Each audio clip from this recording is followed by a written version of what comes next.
Hello everyone, good morning. Welcome back to my YouTube channel. तो सबसे पहले आप सभी को जय श्री कृष्णा, जय श्री राम, राधे राधे। कैसे हैं आप सभी लोग और कैसे चल रही है आप सबकी पढ़ाई? आई होप आप सब बहुत अच्छे होंगे और आप सबकी पढ़ाई भी बहुत अच्छे से चल रही होगी। मैं भी ठीक हूँ और मेरी भी पढ़ाई ठीक तरीके से ही चल रही है। तो अभी बज रहे हैं सुबह के 8 और मेरा नहाना धोना हो गया है और यहाँ पे मैं किचन का कुछ काम कर रही हूँ। बर्तन जमाना था जो कि शाम के धुले हुए बर्तन रखे थे, तो उनको मैं जमाऊंगी। उसके बाद फटाफट से बनाऊंगी नाश्ता और जो भी काम होगा वो मैं सारा काम फिनिश करूंगी और सीधे पढ़ने बैठ जाऊंगी। तो आप लोग मेरे वीडियो में लास्ट तक बने रहिएगा क्योंकि आज की वीडियो बहुत ही खास होने वाली है। तो वीडियो की स्किप मत करिएगा, पूरा देखिएगा।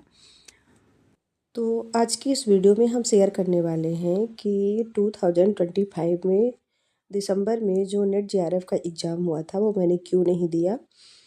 तो क्या रीजंस रहे हैं एग्ज़ाम्स न देने के, तो बहुत सारी चीज़ें मैं आज शेयर करूँगी।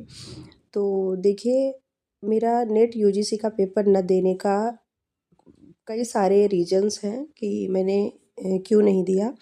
क्योंकि सबसे पहले तो मेरा सिलेबस नहीं कवर था। देखिए, नेट का जो एग्ज़ाम होता है वो इतना इजी नहीं होता, उसके क्वेश्चन इतने इजी नहीं आते, सिलेबस उसका इतना इजी नहीं होता कि हम पीजीटी की तैयारी कर रहे हैं, 11वीं-12वीं की एनसीईआरटी बुक पढ़ लिए हैं तो हमारा नेट क्वालिफाई हो जाएगा, ऐसा बिल्कुल नहीं होता है।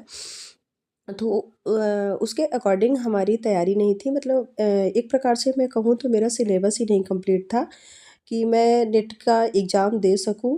और सिलेबस के साथ साथ देखिए, मतलब ये नहीं था, मैं दे भी सकती थी, लेकिन एक चीज़ ये था कि उसमें माइनस मार्किंग चलती है नेट में। तो मैंने सोचा कि कोई मतलब नहीं निकलेगा, फालतू में मेरा अटेम्प्ट ऐसे ही चला जाएगा, वेस्ट जाएगा, तो उससे कोई मतलब नहीं निकलेगा। तो सबसे पहले मेरा सिलेबस नहीं कंप्लीट था।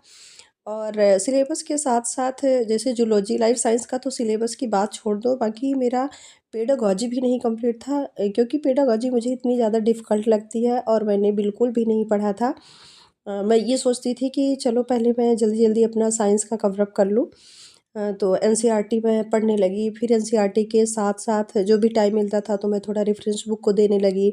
फिर रेफरेंस बुक के साथ साथ मैं जो भी उसके सॉल्व पेपर आते हैं उसको मैं सॉल्व करने लगी, मॉक टेस्ट वगैरह। मतलब ये सारी चीज़ें करते करते पता नहीं कितना जल्दी टाइम निकल गया कि हमारा मतलब पेडागॉजी में टाइम देने के लिए मेरे पास समय ही नहीं बचा कि मैं पेडागॉजी को पढूँ, हिंदी को पढूँ या जो भी अन्य सब्जेक्ट आते हैं उनको मैं अच्छे से पढ़ लूँ, तैयारी कर लूँ। तो वो सब चीज़ें नहीं हो पाई थी, जिसकी वजह से मतलब मैं 2025 का जो दिसंबर वाला एग्ज़ाम था वो मैंने नहीं दिया।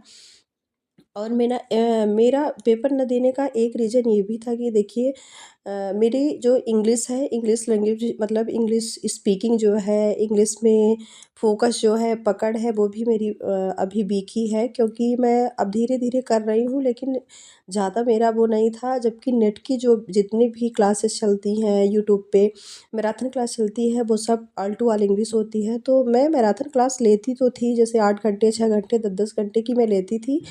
लेकिन उससे मतलब मैं 100% ऑब्ज़र्व नहीं कर पाती थी कि मतलब पूरा 100% मेरे माइंड में घुस रहा है। मैं जब मैराथन क्लास देखती थी तो मुझे ऐसा लगता था कि चलो मैं ये पढ़ लूँगी तो मेरा नेट क्वालिफ़ाई हो जाएगा, मैं नेट का एग्ज़ाम दे दूँगी। लेकिन ऐसा नहीं है, वो जो यूट्यूब पे मैराथन क्लासेस चलती हैं तो वो आपके रिवीजन के लिए होता है, ना कि आपका सिलेबस कवर अप करने के लिए। तो मेरा तो सिलेबस कंप्लीट ही नहीं हुआ था, मैं बस मैराथन क्लासेस देखती थी।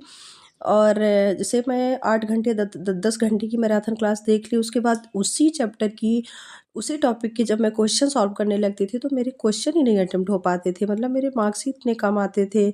तो मैं खुद सोचती थी कि यार मैं तो इतने घंटे क्लास ले ली इसकी, फिर भी मेरे मार्क्स नहीं आ रहे हैं, फिर भी मैं क्वेश्चन अटेम्प्ट नहीं कर पा रही हूँ। तो मतलब मैं काफ़ी दिनों के बाद, जैसे मुझे लास्ट अक्टूबर में मुझे ये रियलाइज़ हुआ कि भले मैं इतनी सारी मैराथन क्लास ली हूँ, लेकिन जब मैं यहाँ के क्वेश्चन नहीं अटेम्प्ट कर पा रही हूँ, तो मैं वहाँ जब एग्ज़ाम हॉल में बैठूँगी तो मेरे कैसे क्वेश्चन अटेम्प्ट होंगे, मतलब सब मेरा पूरा टाइम वेस्ट चला जाएगा। तो फिर मैंने फाइनली ये डिसीज़न लिया कि मुझे अभी ये दिसंबर वाला देना ही नहीं है। नेक्स्ट फिर जून जुलाई में आता है तो उसके लिए मैं अगर प्रिपेयर हो जाती हूँ, तैयारी मेरी अच्छे से हो जाती है, मेरा सिलेबस कंप्लीट हो जाता है, रिवीजन हो जाता है, मतलब हर सब्जेक्ट में मेरी पकड़ अच्छी हो जाती है, तब के लिए सोचूँगी। अभी फ़िलहाल मैंने कुछ भी नहीं सोचा है कि मुझे क्या करना है क्या नहीं, क्योंकि अभी तो वर्ग 2 की आ रही है वैकेंसी, जुलाई में पेपर होने वाला है। तो अभी मेरा 100% फ़ोकस ऑन उसी में है कि मतलब मैं उसको अच्छे से पढ़ लूँ, अच्छे से तैयारी कर लूँ और उसी का एग्ज़ाम दूँ। तो यही सारे मेरे बहुत सारे रीज़न थे एग्ज़ाम ना देने का। क्योंकि और एक चीज़ कि मैं जैसे जो प्रीवियस ईयर का क्वेश्चन होता है, मैंने उसको भी उठा के देखा, उसके भी क्वेश्चन देखे, तो बाप रे! इतने ज़्यादा डिफ़िकल्ट थे। नेट के क्वेश्चन इतने ज़्यादा डिफ़िकल्ट आते हैं कि आप क्लास ले लिए हो, मतलब आप थ्योरी पढ़ लिए तो आपको लगता है कि अरे अब इस थ्योरी से, इस चैप्टर से जितने भी क्वेश्चन आएँगे मैं अटेम्प्ट कर लूँगी। लेकिन ऐसा बिल्कुल भी नहीं होता है। आप चाहे भले ही जितनी बार एनसीईआरटी बुक रीड किए हैं, पूरा रटा है ऑल टू ऑल, लेकिन क्वेश्चन इतने डिफ़िकल्ट देता है, इतने मतलब डीपली देता है कि आप जब क्वेश्चन देखते हो तब आपको लगता है कि यार ये तो हमने कभी पढ़ा ही नहीं और देखा ही नहीं। तो ऐसे बहुत सारे मेरे पास रीज़न थे पेपर ना देने के। तो आई होप आपको ये मेरी वीडियो अच्छी लगी होगी। तो वीडियो देखने के लिए